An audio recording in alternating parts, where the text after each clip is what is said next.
With RetroArch, you can turn your PlayStation 3 into almost any retro console and retro computer you want. Atari, Nintendo, Sega, Commodore, Sinclair. Let me show you how to install, set up, and play all the games you ever wanted.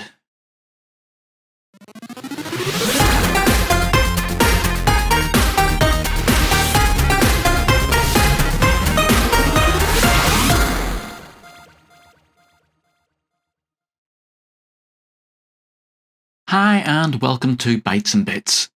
If you've been following my PlayStation 3 modding series, you'll know that we can overwrite the firmware in the console to allow us to take control of the way it works and then install our own software applications and modifications. Now this lets us, for example, run PlayStation 3 games from our legally obtained backup files, but also PlayStation 2, PlayStation 1, and PlayStation Portable games. But allowing us to run our own homebrew apps also lets other developers port the other software onto the system. Now, one of these apps is an application called RetroArch.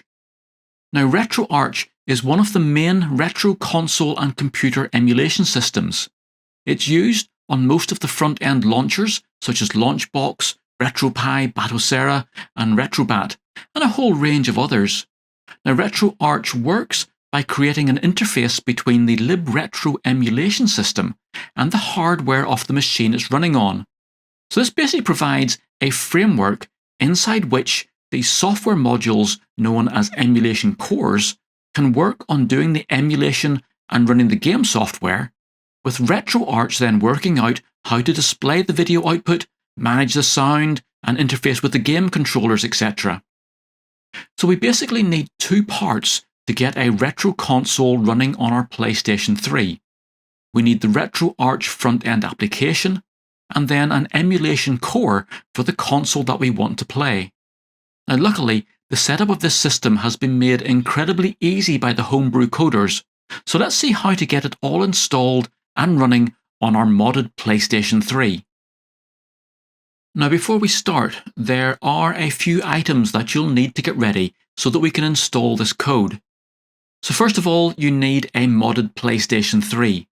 Now this can either be running PS3 Hen or a custom firmware. Now if you haven't modded your PlayStation 3 yet, then do check out my videos on both of these modding methods. And again, I'll put links for these down in the description.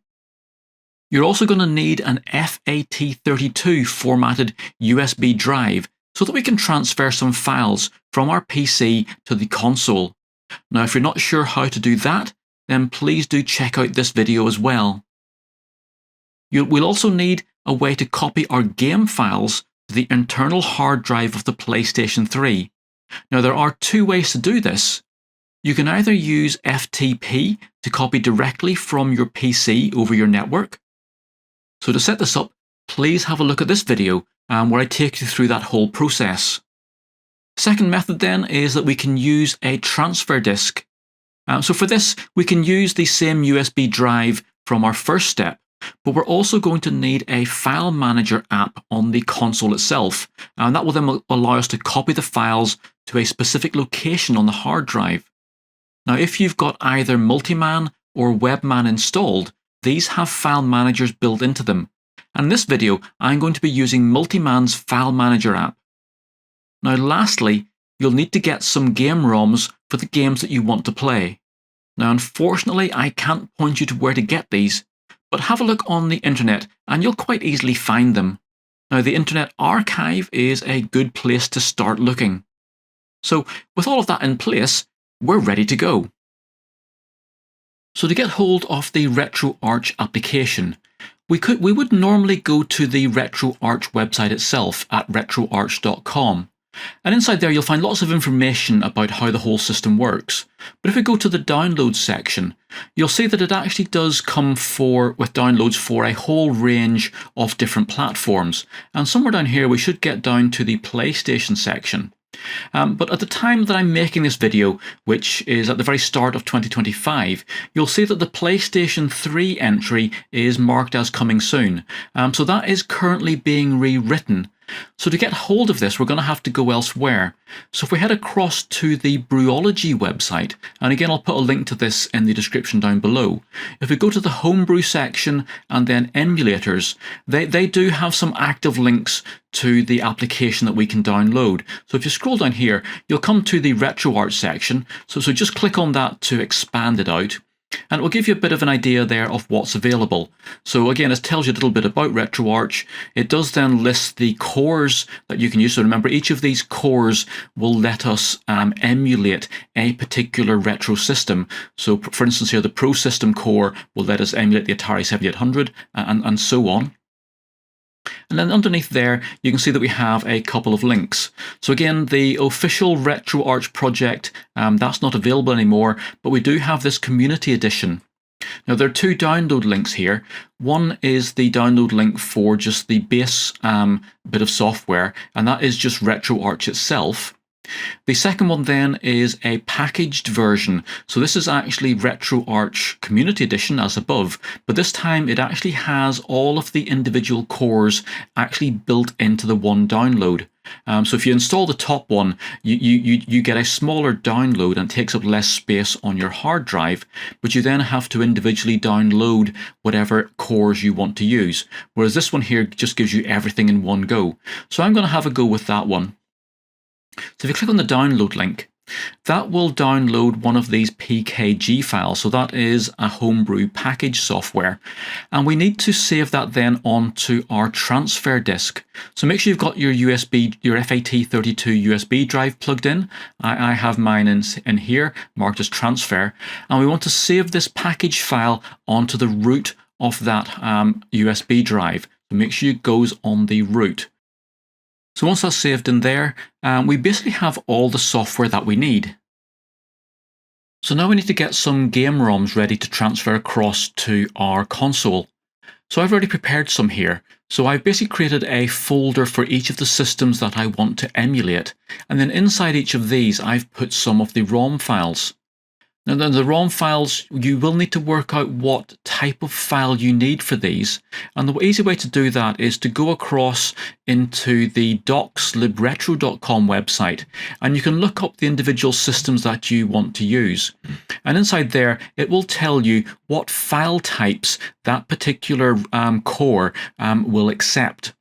So usually they will be the extracted ROM versions. So if you get ROMs coming down as zip files or 7-zip files, then try and extract them out to actually get to the ROM file itself.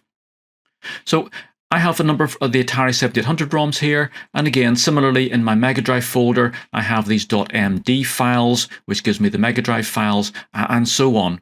So each of these folders then represents one system, and we're going to use those then in our emulator. So we've got our USB drive all prepared, so let's jump onto the console and get all of this installed. So back on the PlayStation 3, and I've got my transfer USB drive plugged into the right-hand port on the front of my console. So let's go and install our RetroArch package. So if we go up to our package manager, and again if you're using PS3 Hen, make sure you have enabled that. So go to your package manager and then into install package files. And if we come down to standard location, that should then read from the root of our USB drive. And there we can see we have our RetroArch Community Edition package ready. So just install that. So once that's installed, if we hit our back button, that should take us back to our XMB. And if we go down to the bottom, we should find that we have our RetroArch sitting in there. So let's just see if that's working okay. So if we click on that to run it, and that should drop you into the RetroArch main menu. Now first off, your menu may look different to mine, and that's because we have different menu themes. So let's all get to the same page to begin with. So we need to go to the settings section, and again you'll have to find that in your particular theme.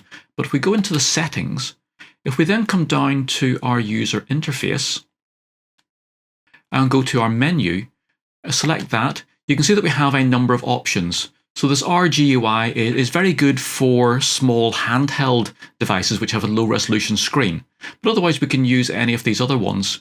So I tend to prefer to use Ozone, As we're on a PlayStation 3, you may prefer the XMB version, but I'm going to use Ozone for this video.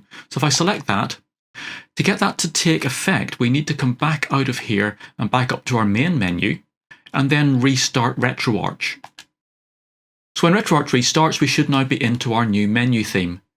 So in this menu, on my left-hand side here, I have my menu sections, and then of course I can go across and use my menu options. So the first thing you should do really is check that everything is actually working. So RetroArch works by having cores that allow the system to emulate particular consoles. So if I want to play an Atari 7800 game, I need to first of all load my core for my Atari 7800. And once I have my core loaded, I can then go and load some content. So that will take me out to my drive menu. We have our games are on my USB drive, which is USB 0, in my Atari 7800 folder. And we can come down here and let's play some Donkey Kong. And then we have Donkey Kong up and running, playing on our PlayStation 3. So if I press X to go into that game, we are now playing our Atari 7800. So that makes sure that everything is actually up and running. But first off, we need to learn some of the keys that allow us to control RetroArch. So the very first one is how to get back into our menu, and that is the L3 and R3 buttons, which is pressing down on your two analog sticks. So if I do that, that will take me back into my quick menu. And as you can see from here, I can either go back to my game, I can reload the ROM right from the start, I can close the ROM and get back to my main menu.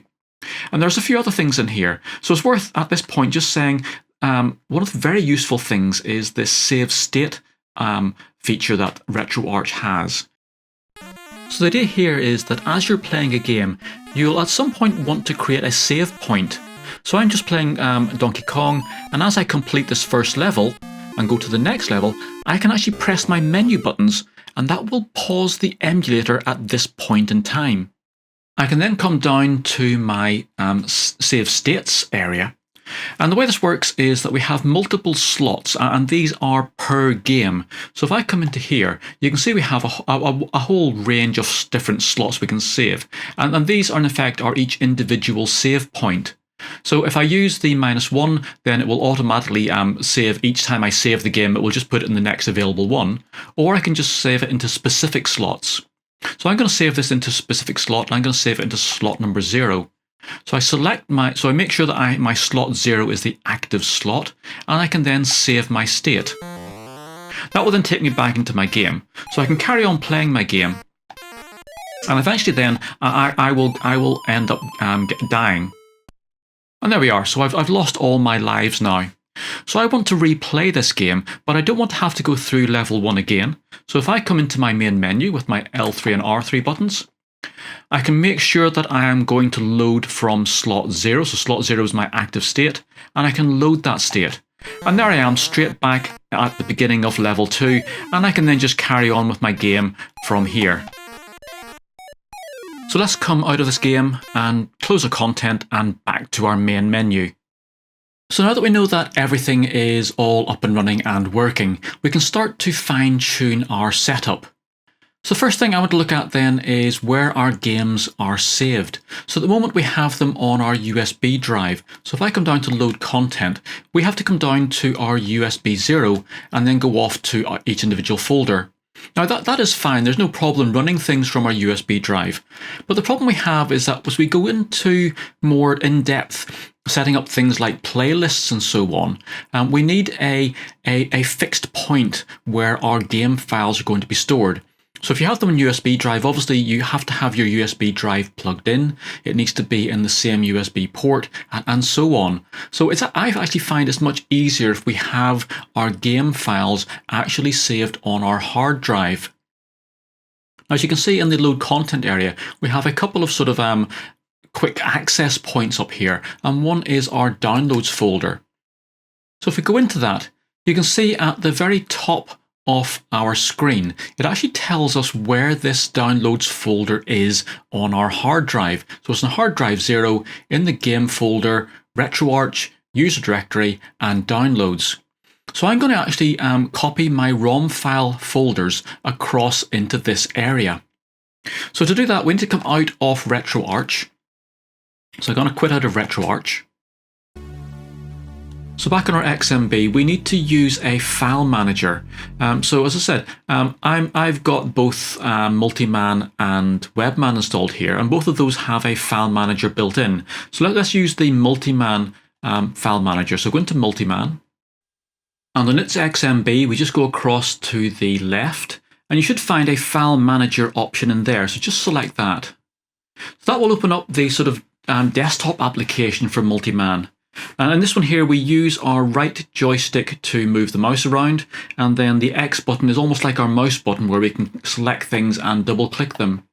So we want to come into the file manager bit, which is this PS3 root. So if I double click on that, we should get that popping up. And we want to go now and copy our folders across. So just like you would on your computer, we want to open up our USB drive, and there we have our ROM folders. So if I just do a single click on those, it will select them. I can select all of them in one go. If I now do a circle click on them, you'll see a little menu coming up, and I can then copy those. So I use the X button to confirm that I want to copy those folders.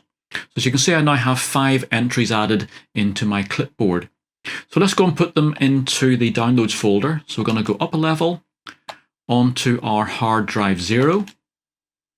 Then we're going to come into our game folder.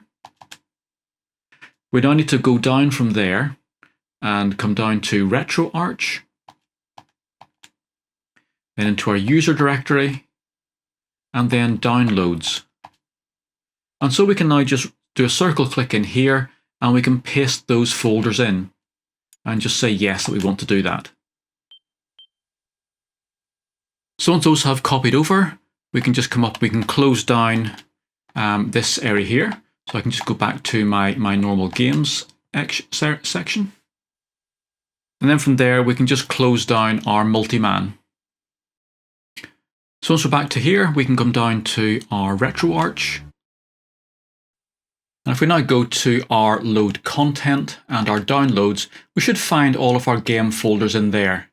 And those keen-eyed people amongst you will probably find that I dropped out the Nintendo 64 and the Sega Saturn folders. I did do a check, and this version of RetroArch inside our PlayStation 3 does not support those two consoles. So obviously we can only play games that we can download cores for.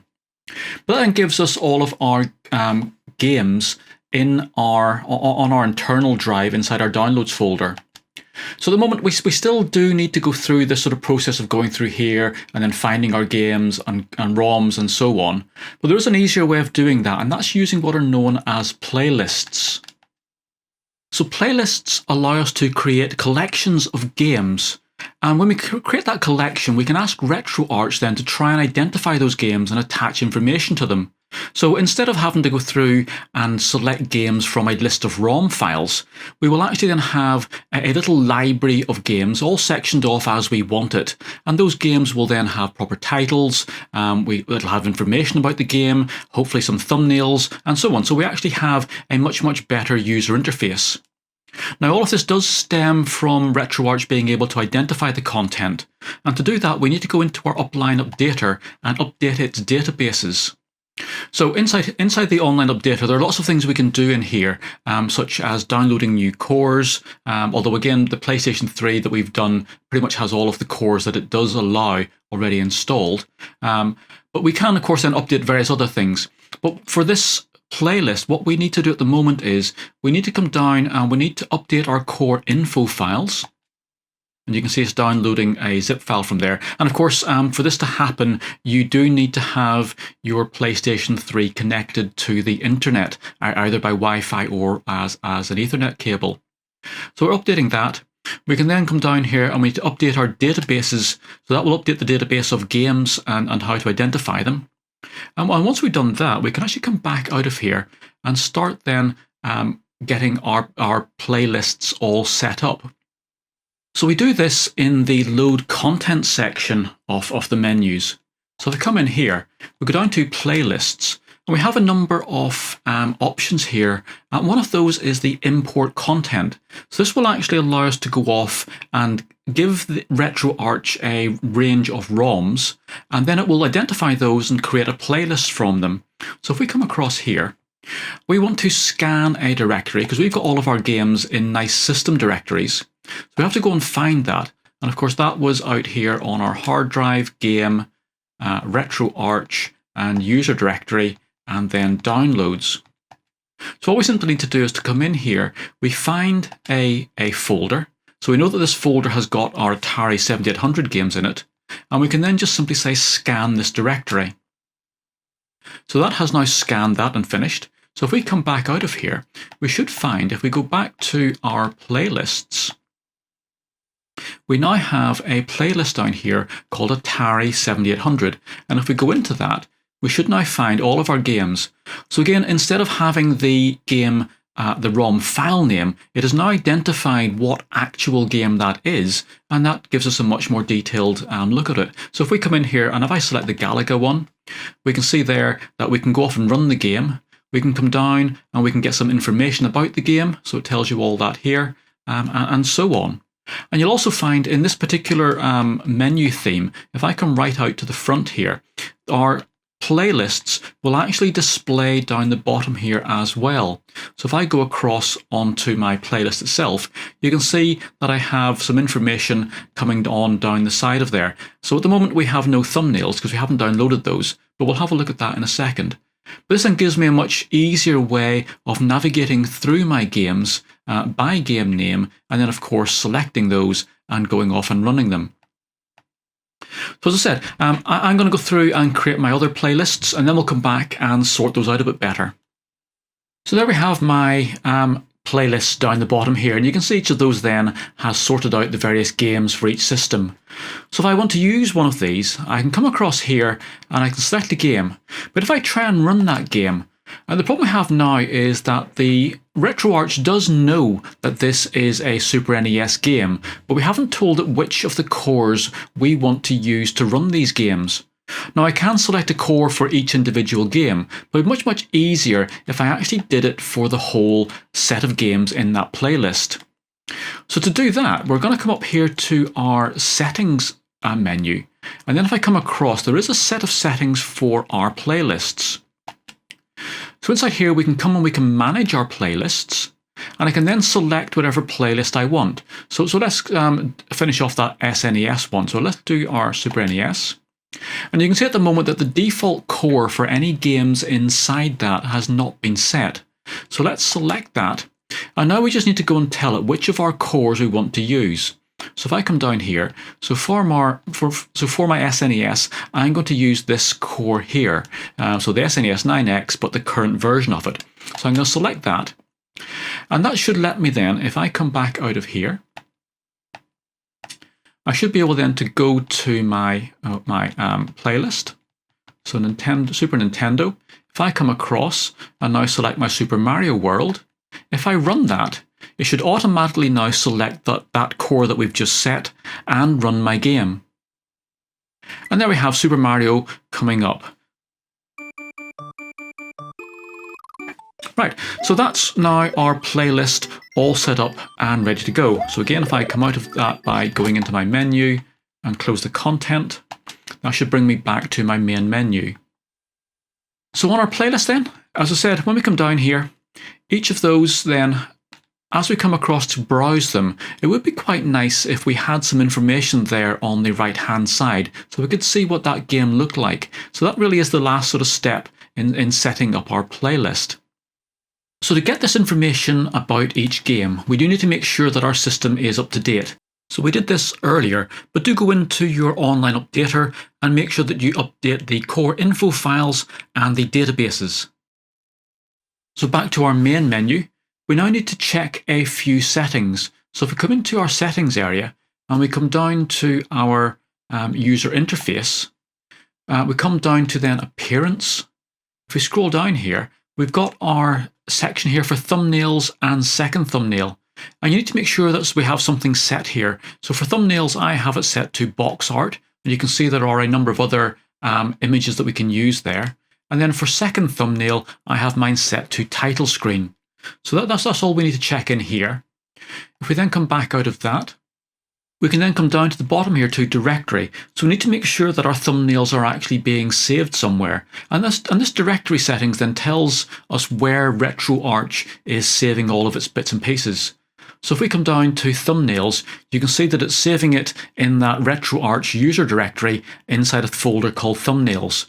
So again, just make sure that that does exist and you have somewhere to save them. So if we come back up then to our main menu and go into our online updater, this is where we can actually start downloading thumbnails. So we can down to our playlist thumbnails updater and select that. And then if we just simply select one of our playlists, it should now start to download some artwork for that. And you can see that happening down in the bottom left corner. So let's just let that run through. So that's all updated. So if I come back out of here, and if I then go to my Atari 7800 playlist, if I come across, we should find, hopefully, that we now have some nice artwork for each of our games.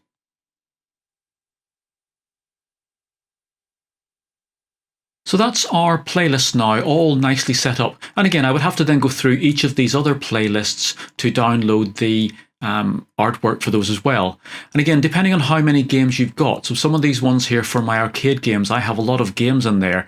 You saw that just for about sort of 10 or so games on the Atari 7800, it did take about a minute. So these ones here, you're best to just sort of fire that off and just leave it running. So that's our playlist all set up. The last thing that we need to look at then is we haven't actually done much playing of the games themselves. We've mainly been messing around with RetroArch settings. So if I go into one of my games here, so let's come down and let's have a go at Galaga. So we can see at the moment that our Galaga is, well, it's a little bit stretched out, and that's because we're trying to fit the Atari 7800 output into a full widescreen monitor, and you can see that that is stretching it out sideways. So let's get that set up a bit better to give us a more realistic view of our systems. So let's come back out of that, and let's close the content there. I want to go across into our settings now, and you can see that obviously we have a lot of different settings that we can use, but let's come into our video settings. So this width of our screen is controlled by the screen scaling. So I come into here. You can see at the moment then that my aspect ratio, so this is what RetroArch will display the output in, is set to 16:9, and that of course will then fill my widescreen monitor. So that is an option for you if you like having your screen full and don't mind it being stretched out.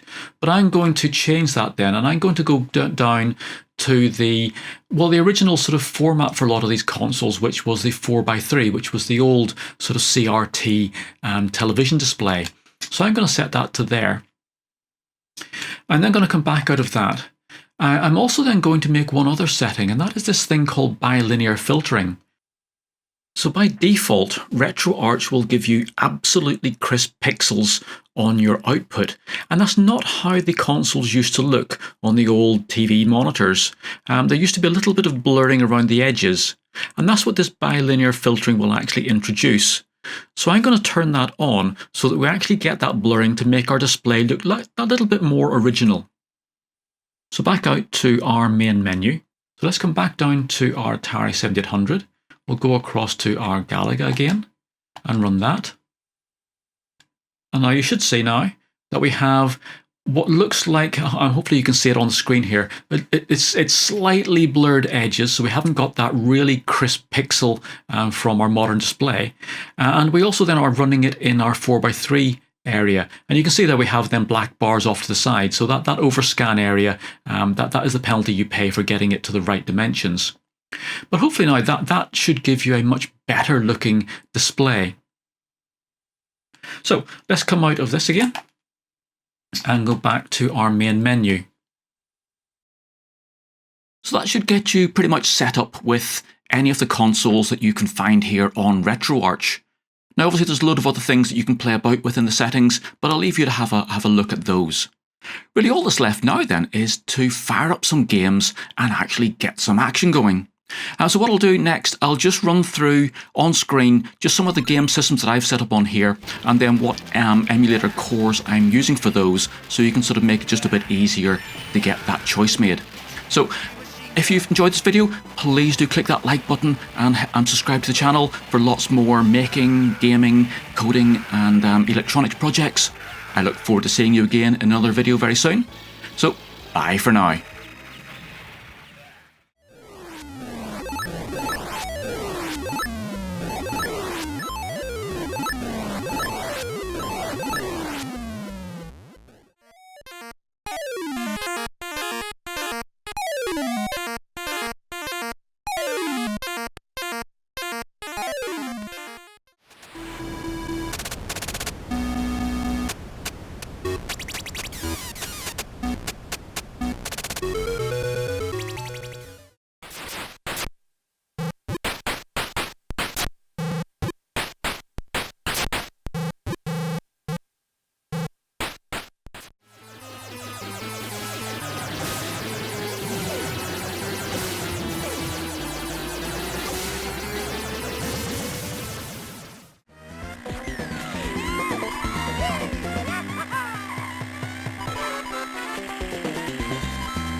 For more games programming, electronics projects and retro gaming, please make sure you like this video, subscribe to my YouTube channel and visit my website.